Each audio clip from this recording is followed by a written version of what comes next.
DC? Ray, as those balls were kind of getting kicked around the first 3 innings there, first of all, what were you thinking? And second, I think you had a little get-together after the 3rd inning. What did you tell the guys right then? Well, you know, it's part of baseball. Sometimes it doesn't start out like you want it to, but you have 9 frames to play, and as long as you don't give up too many, you have a chance to battle back. And, you know, it happens. You know, it's happened to us throughout the season. We played some really good defense at times, but we've had some games like a lot of college teams have, and didn't start out all that well for us when Marzelli wasn't able to pick the ball up and a great hustle play, and they ended up getting a hit there to score the run. And, you know, and after that, you know, Barnes comes out and he was special, and there's no doubt about it. His stuff is good. We've seen some good stuff in the SEC, but he was, you know, first-round draft choice. Boston's got him a good one, and you know, we just told the guys, hey, we got to keep battling. You know, we're going to have to scrap. We're not going to get a lot off this guy, but we got to be competitive and try to get some balls to fall and keep it close, and let's get deep in the game and win it late if we need to. But we got to continue to fight and scrap, and you know, after our first 2 guys struck out tonight, that's not very encouraging. But you got a lot of outs left, and we ended up having some good at-bats after that, especially 4th and 5th. We had some really, really tough at-bats, and that really made the difference in the game for us. And not to discount what Michael Roth did. I mean, he really is amazing. He continues to battle, and he doesn't pitch against the other guy. He's just like he said he was. He goes out and tries to stay out there as long as he can. You know, 2 or 3 times, 7th, 8th, you know, I was thinking about going to the pen. We got a pretty good pen, and he's feeling good. You know, I want to say my pitch count's good, and you know, you sort of have to defer to guys like that, especially based on what he's done for us. So just an outstanding win for us, and Michael was able to throw some goose eggs in there after the first. Back to the room. Coach, a little bit more on Michael. Obviously, again, he's not pitching against Matt Barnes, but in a showdown, what this game meant. Can you just talk a little bit more about his performance and, again, the ability to be consistent as the stakes keep going up each? I mean, this is his first year as a starter full-time. Well, for those in the room who followed us really closely over the years, he was in a tough situation for us throughout last year, although it was in the bullpen, and sometimes it was 1 batter, sometimes it was 2. He was out there in some game-saving situations so we could get to Matt Price. And then we started the year as a starter. We knew what we were going to get from an effort standpoint. We knew what we were going to get from a competitive standpoint. But I can't tell you that I knew that he was going to go like he's going for us and go deep into games and get wins against great teams like he has all the time. I thought he'd be special, but not like this. And he continues to just do it. He's a guy that, you know, you heard him talk. He doesn't let a lot of things enter into it. He just goes out and plays and tries to do the things he can to help his team win, and he really doesn't overthink it.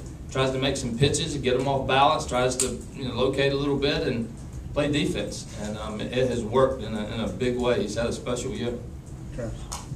How conscious was that? Was it a conversation before the game, early in the game, about trying to work counts against Barnes, and how much it was them just naturally doing it? Well, you know, Coach Myers did a great job preparing for their hitters with the scouting reports. I looked at every one of Barnes' boxes throughout the entire season. I looked at the hits, the walks, the pitch counts from day 1 this season, trying to find a situation where we might have an opportunity if he's going to go out there and blank us.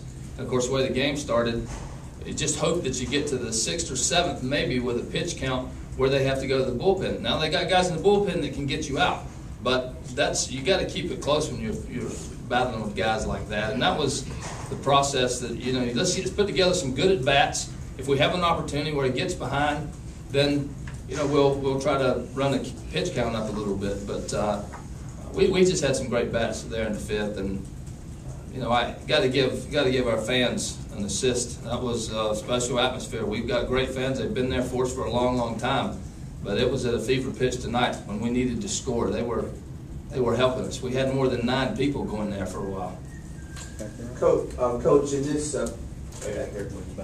format, how important is it to not only take game 1, but also only using 1 guy out of the bullpen as well? Well, you'd like to think that was a good thing for us, but it's baseball. Anything can happen. Tomorrow might be 15-14 or 1-0, and none of this factors in because that's the way the game's played. It present a lot of different scenarios for you from day to day. So really, we won today. That's great. We have an opportunity to stay where we wanted to stay for a day, but tomorrow's a new one. We got to come out and play well and get some good pitching. Well, Ray, the difference between the at bats were amazing. He strikes, Barnes strikes out the side in the first, and then Marzilli's hitting it off the wall. Wingo's going the other way. Did you see something more specifically in Matt Barnes' motion? Was he giving something away, Ray? Was it more than just great at bats? Were you guys seeing something? I don't think he was giving anything away. I mean, like most pitchers, you're not quite as good from a stretch as you are from a windup. And he drops off a little bit from a stretch, but not an enormous amount. You just get a little bit better pass. Velocity stays maybe in the low 90s instead of the mid 90s sometimes from a stretch, and you get a chance to put a little pressure on him with base runners, and it gives you more to think about as a pitcher. And we talked about shortening up. After he blitzed the first 2 batters of the game, I told our guys, if you don't shorten up, there's going to be a lot of those, because as Coach Bertman used to say, he throws fast, and it was in there. I mean, he threw some fastballs in, started dumping his breaking ball, and we're fortunate. I mean, he could have gone into a situation tonight with big time strikeouts. Yeah. Coach, in your way of thinking, how important was getting the runner at the plate in the second inning? I mean, it's 1-0. Barnes just had that 3 up, 3 down, 3K inning, and you're able to get out of there without them scoring after they had a leadoff man on. That was big. You can't, if you get in a battle like we ended up in tonight, and you're 4 or 5 runs down with Barnes on the mound, that's an insurmountable lead. That's huge when you've got a guy like him out there. Sometimes you can battle back from a 4 or 5 run deficit, not with a guy like Matt Barnes. That's not going to happen. His stuff is too good. It won't allow it. He's going to have to get in the strikeout when he needs one, and so it was crucial for us to stay right where we were. We had to make a play. Morales' double play. That ball was hit extremely hard down there. I mean, I had a good angle from where my vantage point, and I barely saw it go in Adrian's glove, and they were able to roll it. That was huge. Yeah. Basically going to be Colby Holmes tomorrow? Yes. Anything else for Coach Tanner? Back to the round.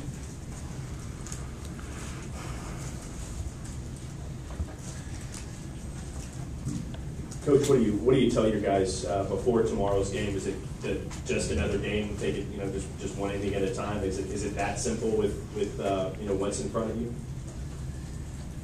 I don't say a whole lot to these guys, to be honest with you. I mean, I know that next year is going to be a lot different because there are going to be some new faces. Although we got some guys coming back, but these guys get it. They really do.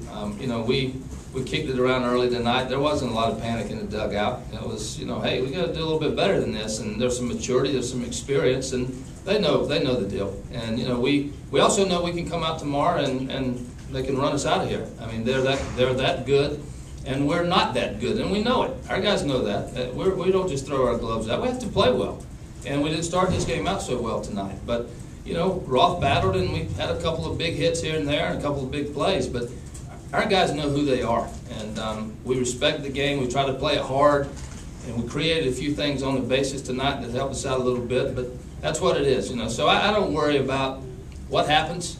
I want to win, but I believe in my players and their approach, and I'm okay with that. And I'm completely confident that regardless of what happens, the win or the loss, are you guys focused and understand what's at stake? They are. They know the deal. They know how they have to play, and hopefully it'll be a good one. Anything else for Coach Tanner?